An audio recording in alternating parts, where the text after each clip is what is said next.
नमस्कार मित्रों, कैसे हैं? आशा करता हूँ आप लोग खुश होंगे, मस्त होंगे। ठीक है, आप लोग की पढ़ाई बढ़िया चल रही होगी। जैसा कि आप देख रहे हैं पढ़ाऊ क्लासेस हमारी, ठीक है, प्रीवियस ईयर क्वेश्चन हमारे चल रहे हैं। ठीक है, आपको बताते चलें क्या क्या हुआ अभी तक हमारे पढ़ाऊ क्लासेस पे। हमारे पढ़ाऊ क्लासेस पे math, reasoning, GS and GK, economics के लगभग प्रीवियस ईयर क्वेश्चन सारे सॉल्व हो चुके हैं। ठीक है, चलिए हमारी पॉलिटी क्लास चल रही है। ठीक है, ये सब सारी क्लासेज आपकी पढ़ाऊ क्लासेज पे फ्री ऑफ कॉस्ट जा रही है प्रीवियस ईयर क्वेश्चन के लिए। ठीक है, तो पढ़ाऊ क्लासेज जुड़िए आप आराम से, सारे प्रीवियस ईयर क्वेश्चन क्लासेज लीजिए सारा। ठीक है, आराम से अपना रिवीजन भी कीजिए और बेहतरीन यहाँ आपको डिस्क्रिप्शन भी मिल रहा है, आपको चीज़ें बेहतरीन ढंग से बताई भी जा रही है जिससे कि आपको दिक्कत ना हो। चलिए आज हम स्टार्ट करते हैं पहली क्लास से। हमारा पहला क्वेश्चन जो है, राज्यपाल का विधेयक पर सहमति से संबंधित अनुच्छेद कौन सा है? 4 आपके दिए गए ऑप्शन, आर्टिकल 201, आर्टिकल 164, 164, आर्टिकल 264 और आर्टिकल 200। चलिए आर्टिकल 201 की बात करते हैं हम, 201। तो आर्टिकल 201 में क्या कहा गया है? आर्टिकल 201 में कहा गया है कि राज्य विधानमंडल द्वारा पारित विधेयक पर जो राज्यपाल होगा वो राष्ट्रपति के लिए आरक्षित रखेगा। किस आधार पर आरक्षित रखता है राज्यपाल? देखिए, कोई विधेयक महत्वपूर्ण हो या संविधान से रिलेटेड हो जिस पे राज्यपाल लग रहा है कि हाँ ये महत्वपूर्ण विषय है और ये राष्ट्रपति के लिए आरक्षित रखना चाहिए, तो उस पर क्या करता है वो आरक्षित रखता है। तो किस आर्टिकल तहत? आर्टिकल 201 के तहत। चलिए दूसरा आर्टिकल हम बात करते हैं, आर्टिकल 164। आर्टिकल 164 क्या कहता है? चलिए आर्टिकल 164 राज्य सरकार में मंत्रियों की नियुक्ति एवं जिम्मेदारी से संबंधित आर्टिकल है।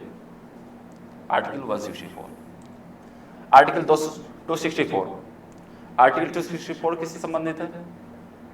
आर्टिकल 264 जो है वो आपका भाग 12 संबंधित है।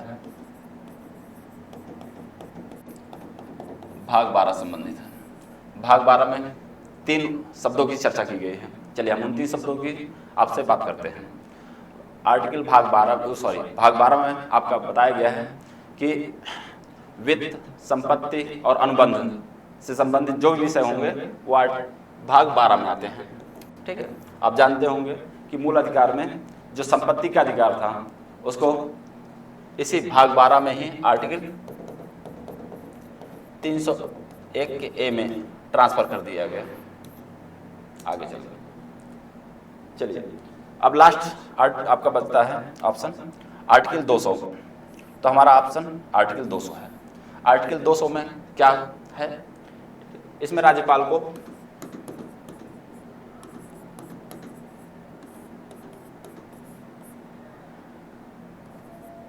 तीन ऑप्शन मिलते हैं। पहला, किसी विधेयक पर स्वीकृति दे सकता है।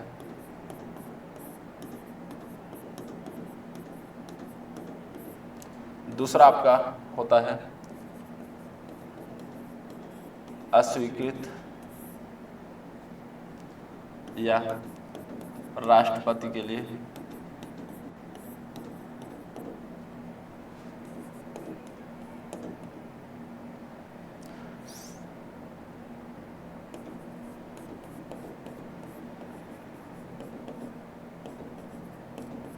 आरक्षित रख सकता है।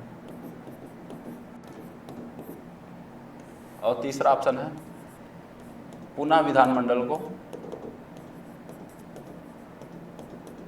पुनर्विचार के लिए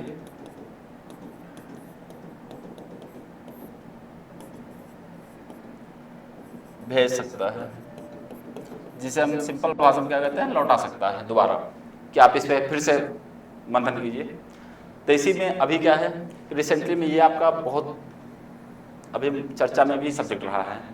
अभी क्या हुआ, सुप्रीम कोर्ट ने एक डिसीजन दिया है, मामला हुआ था राज्यपाल जो तमिलनाडु के राज्यपाल थे, उन्होंने क्या किया था कि विधेयक को अपने पास रख लिया था, आरक्षित रख लिया था, उस पर उन्होंने अनुमति नहीं दे रहे थे।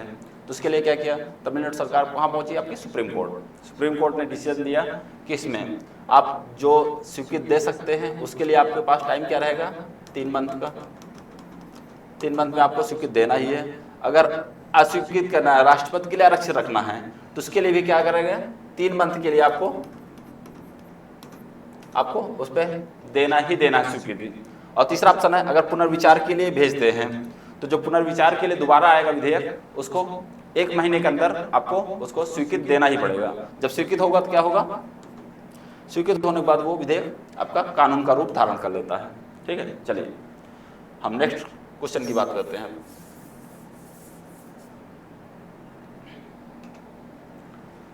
चलिए नेक्स्ट क्वेश्चन है आपका, राज्य विधानसभा के प्रत्येक सदन को बुलाने का अधिकार किसे है। ठीक है, जैसा कि आप जानते हैं कि राज्य विधानसभा आपका राज्य के विधि बनाने की सर्वोच्च संस्था होती है। ठीक है, ये आपका ऑप्शन क्या है, सी, राज्यपाल को है। किस आर्टिकल के तहत, आर्टिकल 174 के तहत। ठीक है, राज्यपाल का अधिकार है। अब चलिए हम अध्यक्ष की बात कर लेते हैं। जो विधानमंडल का उपाध्यक्ष होता है वो क्या करता है, वो विधानसभा संचालन से लेकर, ठीक है, किसको कितनी देर तक बोलना है, ये सारा चीज अनुमति किसकी कौन देता है, अध्यक्ष ही देता है।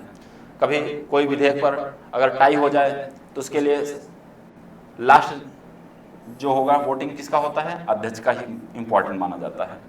उपाध्यक्ष का काम क्या होता है, उपाध्यक्ष क्या करता है कि अध्यक्ष की अनुपस्थिति में वो क्या करता है, अध्यक्ष की भूमिका निभाता है। जब अध्यक्ष नहीं होता, कहीं या तो गया होता है या तो उसकी पद रिक्त होता है, तो उसके स्थान पे काम कौन करता है, अध्यक्ष, उपाध्यक्ष काम करता है। मुख्यमंत्री जो होता है, जैसा कि जानते हैं आप, सरकार का ये मुखिया होता है और इसी के द्वारा सरकार का गठन होता है और इसी के द्वारा सरकार के संचालन कराया जाता है। चलिए नेक्स्ट आपके बात करते हैं क्वेश्चन की। पूछा है 86वां संविधान संशोधन 86 अमेंडमेंट किस आयु वर्ग को शिक्षा का अधिकार देता है। चलिए हम अब 86वां संविधान संशोधन की बात करते हैं। 86वां संविधान संशोधन कब हुआ था, ये हुआ था 2002 में। इसके तहत 3 चीजों में अमेंडमेंट किया गया था 86वें संविधान संशोधन।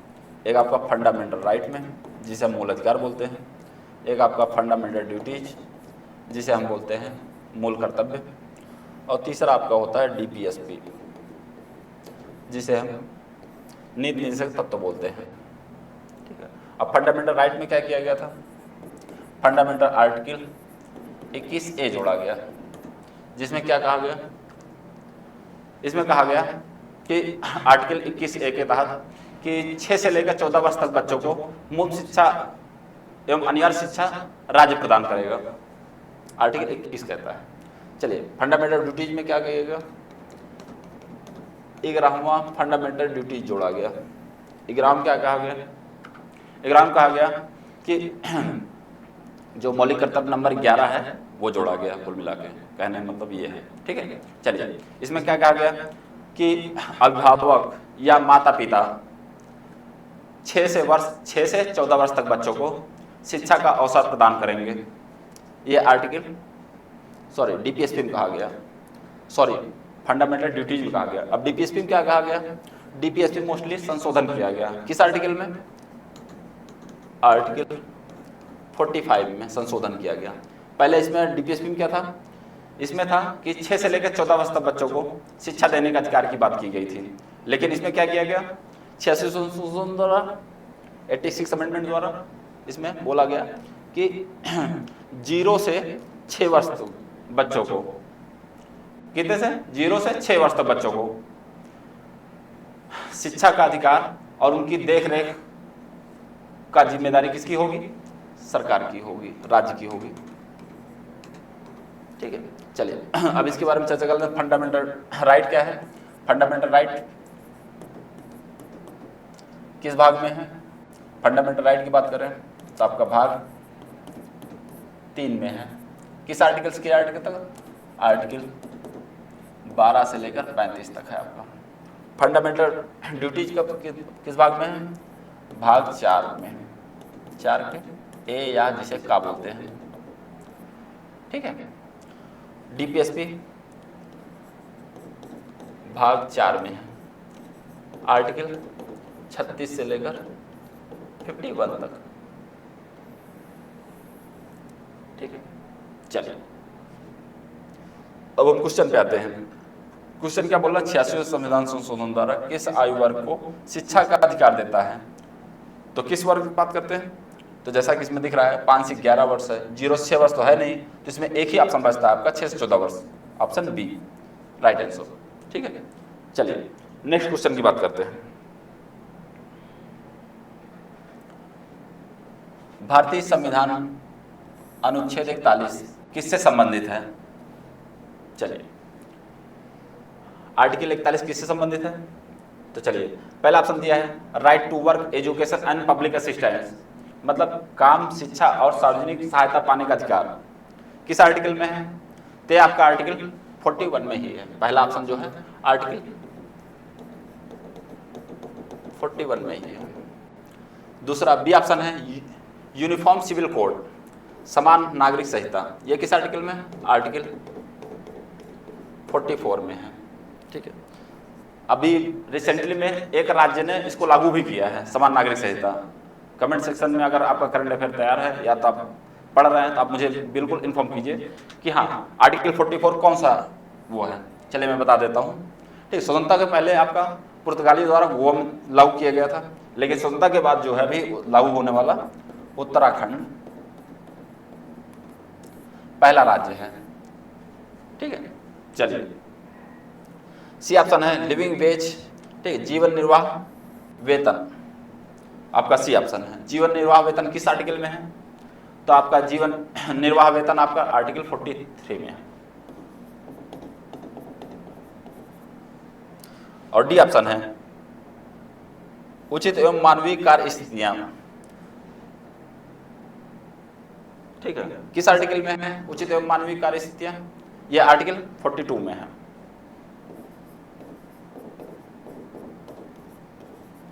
चलिए नेक्स्ट क्वेश्चन की बात करते हैं।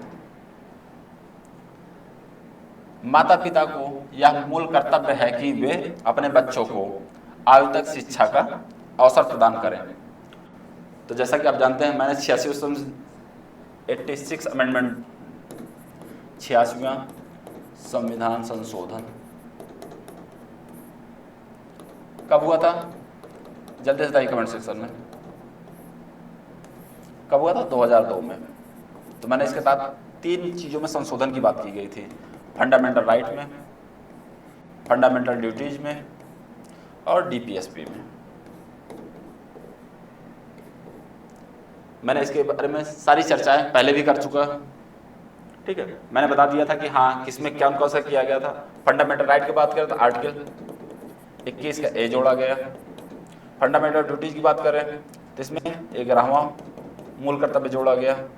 और डीपीएसपी की बात करें तो आर्टिकल 45 में संशोधन किया गया था, ठीक है।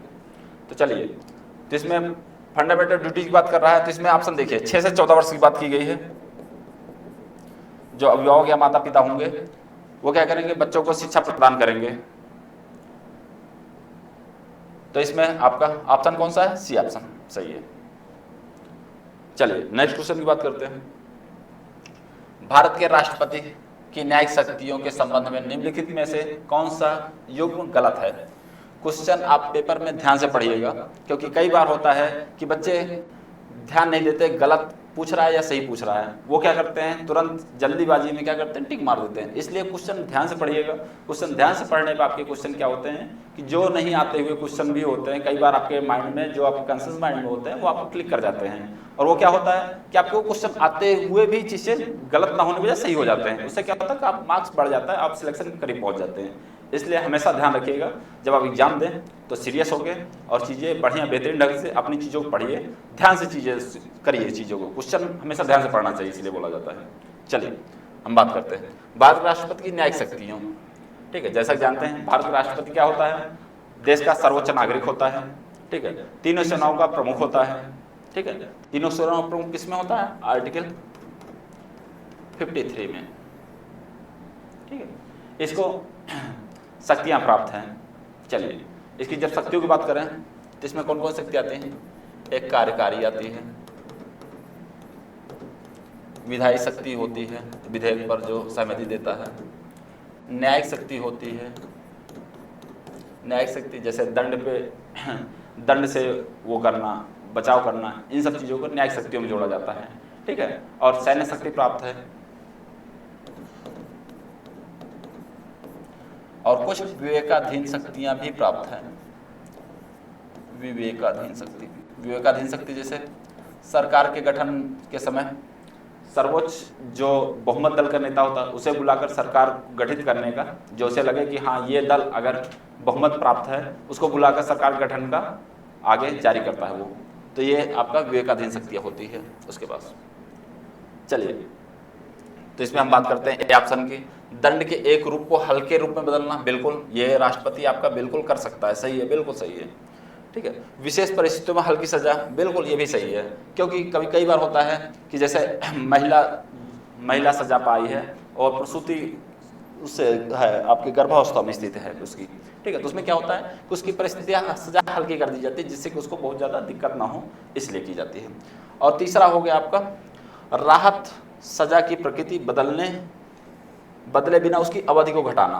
तो यही आपका गलत है, राहत देना और सजा की प्रकृति बदलना ये दोनों चीज नहीं शामिल होता है। राहत देना तो होता है, लेकिन उसकी सजा की प्रकृति बदले तो राहत दे, दोनों में से एक ही चीज होता है। तो ऑप्शन ये सी जो है गलत है, तो ये हमारा ऑप्शन सी ही सही होगा। और डी ऑप्शन पढ़ लेते हैं, सजा और उसके दोष सिद्ध दोनों की समाप्ति करता है, बिल्कुल ये भी आपके अधिकार प्राप्त है। ठीक है, आपको पता है जैसे कि ठीक है क्षमादान की शक्ति किस में प्राप्त है, आर्टिकल में, आर्टिकल 72 में राष्ट्रपति को क्षमादान की शक्ति प्राप्त है। ठीक है, चलिए नेक्स्ट क्वेश्चन की बात करते हैं। भारतीय संविधान का कौन सा अनुच्छेद कहता है कि कोई भी नागरिक विदेशी राज्य की उपाधि स्वीकार नहीं करेगा। चलिए तो हम बात कर लेते हैं कि उपाधियों का अंत किस आर्टिकल में है।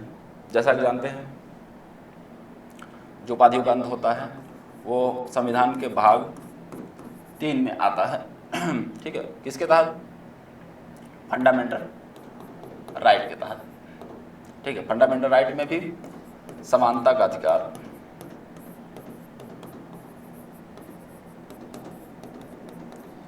किस आर्टिकल तक है, आर्टिकल 14 से लेकर 18 तक समानता का अधिकार है।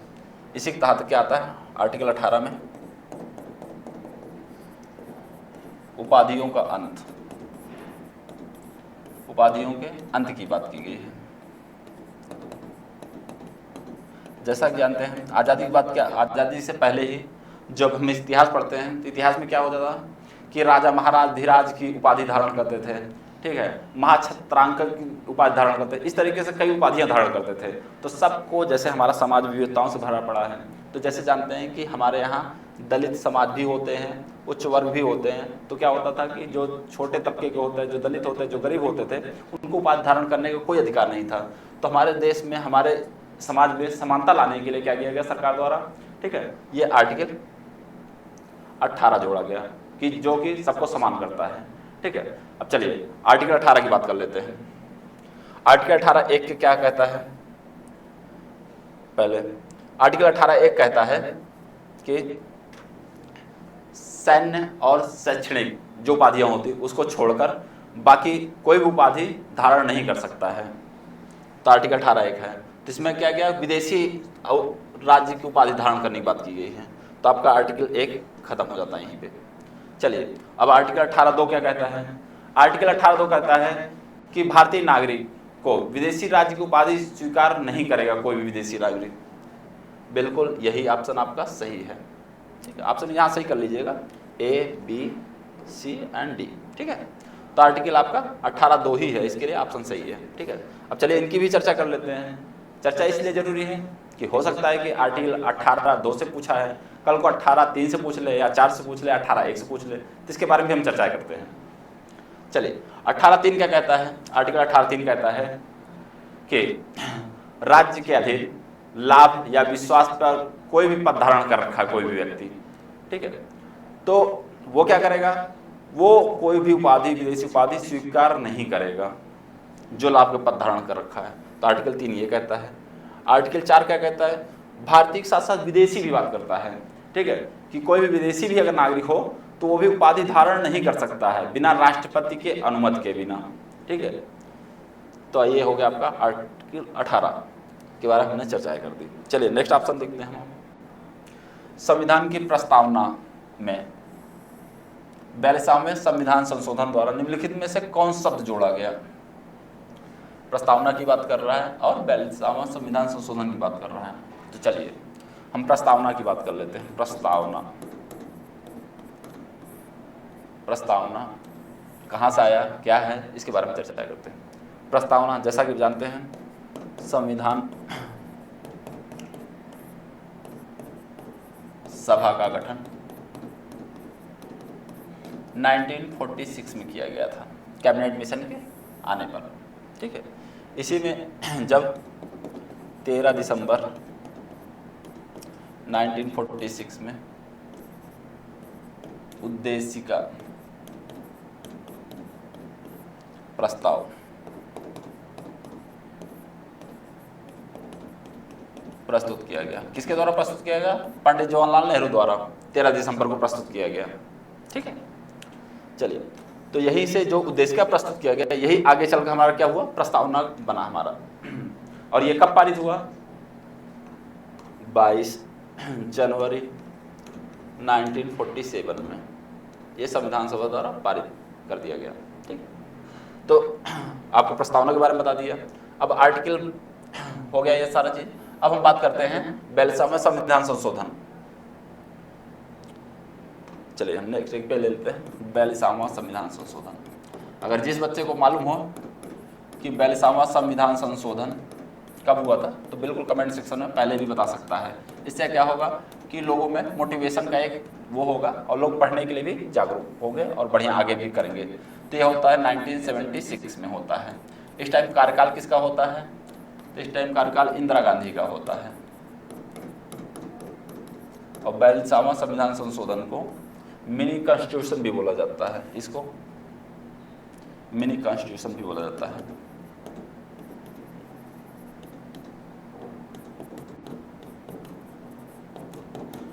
मिनी कॉन्स्टिट्यूशन भी इसको बोला जाता है, ठीक है, क्योंकि इसमें क्या हुआ था, बहुत ज़्यादा आमूलचूल संविधान संशोधन किया गया था इसमें, ठीक है, इसीलिए इसको मिनी कॉन्स्टिट्यूशन बोलते हैं। इसमें क्या प्रस्तावना किया गया था? प्रस्तावना में भी संशोधन किया गया था। इसके तहत प्रस्तावना में 3 शब्द जोड़े गए थे, पंथ निरपेक्षता, जिसे हम धर्मनिरपेक्षता भी बोलते हैं,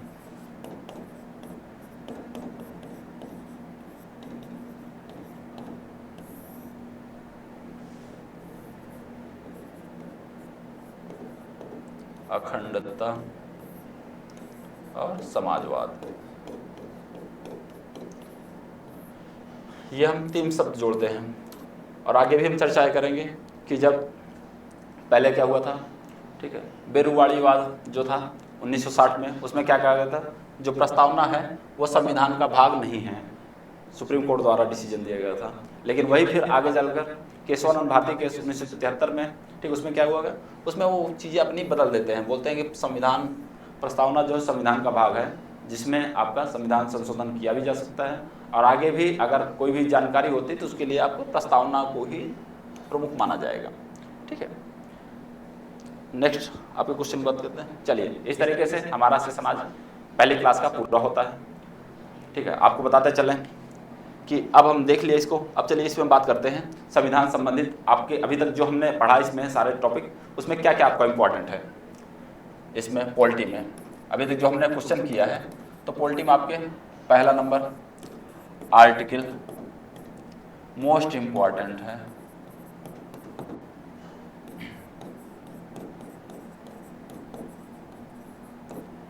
दूसरा आपका है संविधान संशोधन अमेंडमेंट। आपके एक ही सीरीज में आपके संविधान संशोधन से संबंधित 3 क्वेश्चन पूछे गए हैं। अब सोच लीजिए आपके 9 से 10 क्वेश्चन में आपके 3 क्वेश्चन सीधे संविधान संशोधन से पूछ रहा है। इसका मतलब है कि आपके लिए बहुत इंपॉर्टेंट चीज़ें हैं ये। और तीसरा ऑप्शन आपसे पूछ रहा है, ठीक है, ये हो गया fundamental right, fundamental duties and DPSP. ठीक है, तो आज के क्वेश्चन समय क्या क्या इंपॉर्टेंट मिला है, ये 3 चीजें हमें इंपॉर्टेंट मिला है। हमें इन 3 चीजों पे फोकस करना पड़ेगा।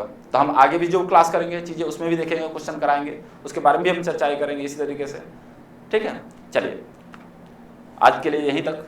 चलिए हम नेक्स्ट बात करेंगे आपसे, फिर दोबारा मिलेंगे आपसे, फिर नए सेशन साथ, नए प्रीवियस ईयर क्वेश्चन साथ। ठीक है, इसी तरीके से अपना स्नेह बनाए रखिए पढ़ाकू क्लासेस के साथ। ठीक है, और अपना प्यार देते रहिए और लाइक करिए, सब्सक्राइब करिए। Thank you.